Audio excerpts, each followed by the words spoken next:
What's up everyone? I wanted to make a quick video talking about Kingdom Galvatron's shoulders. I just picked up this copy here, and as you can see, he was misassembled. So here on the right, on his left shoulder, is the misassembled shoulder, and this is how it's supposed to look. You can see it's much higher up and gives him better proportions. And you can tell whether it's assembled or not if you're not sure. Just look at the top of the little joint inside of there. So it should be smooth here on the outside, just as it is on his render. Whereas the misassembly here has some kind of mechanical detail there, is not smooth and doesn't fit flushly with his joint there. So that's how you can tell if you can't tell by the shoulder height alone. So as you can see, I've already fixed this side, and I'm going to show you how I fixed it by fixing this side here. I've actually already started just to make it easier to show you, but I'm going to take here a couple of flathead screwdrivers, and you're going to want to position his arm out so that you can get a good access into this joint here. And you're just going to want to stick the flathead screwdriver into the joint.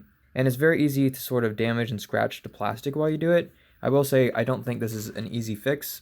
I'm not much of someone who takes apart their figures for customization or anything like that, so maybe others will think it's easy, but I was a bit scared doing this. So you're going to want to push a screwdriver into the joint there, probably on either side, so in on both sides, just like that. And remember, this smooth side is what you're going to see later, so in terms of what you're going to scratch, might want to keep that smooth side nice and smooth, and if you have to scratch anything, scratch the mechanical side here. But you're just going to want to go there and pry up towards you, in this case, so that the pin inside comes undone. Now, I've already pried up hard enough so that the pin comes undone, so once you get to that point, all you have to do is take something small, like what I've got here, and get the pin out. This is magnetic, so just like that, pull the pin out. And then what you're going to do is much scarier, in my opinion, which is you're going to have to pry it open so that the sort of peg built into this side, the side without the pin, gives you enough clearance so that you can pull the whole arm off. Now, something I want to note is that it's better if you align the arm so that the seam in his bicep here is aligned with the joint and with his break in his shoulder there. And the reason for that is, I will show you here, is when you start to pull apart the sides here, as I'll do now, it's going to stress his bicep, as you can see. So as you pull it, it kind of stresses the bicep there. It's going to pull apart the bicep. So if you have the bicep facing the other way, it's going to be much harder to do this. But if you align it, then it'll be easier to pull it apart really hard so that the bicep there starts to give. So this is the hard part. Okay, and so hopefully from this you can see that there is a peg on the top side of the arm here that I'm trying to pull out of the slot inside of his shoulder joint so that we can get that clearance. So hopefully you can see it now. And as you can see, it's really stressing the bicep there. And that's what's scary about this, is because there's only pins here. If there were screws and you could just unscrew that would be wonderful. But unfortunately not. You're really just going to have to stress that bicep. And I've got it. So that's how it looks. You can see I pulled it out just enough, and I'm going to try to pull it out on the path of least resistance here.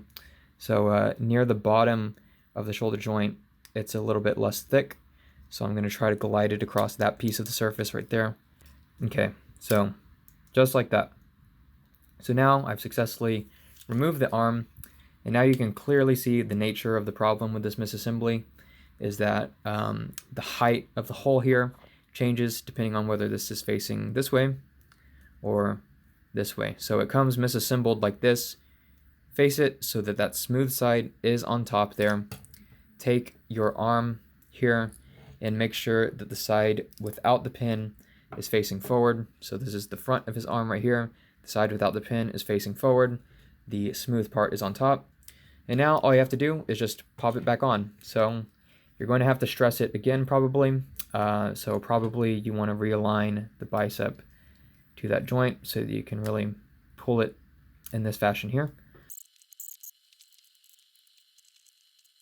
Okay, well that took me a solid few minutes there to pop that shoulder back on. It is not easy, at least to me. Like I said, I don't take apart my figures much or try to customize them or anything, so I'm not used to that. It was kind of scary, but as you can see, it looks a lot better once it's on. I was able to do it on both sides with fairly minimal damage. I can't really see anything here on this side and on this side.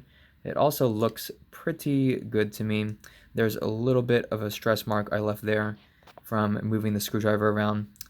So just be careful about that, and know that it's not super easy to pull apart, but it is worth it in my opinion. Maybe it won't be worth it to you.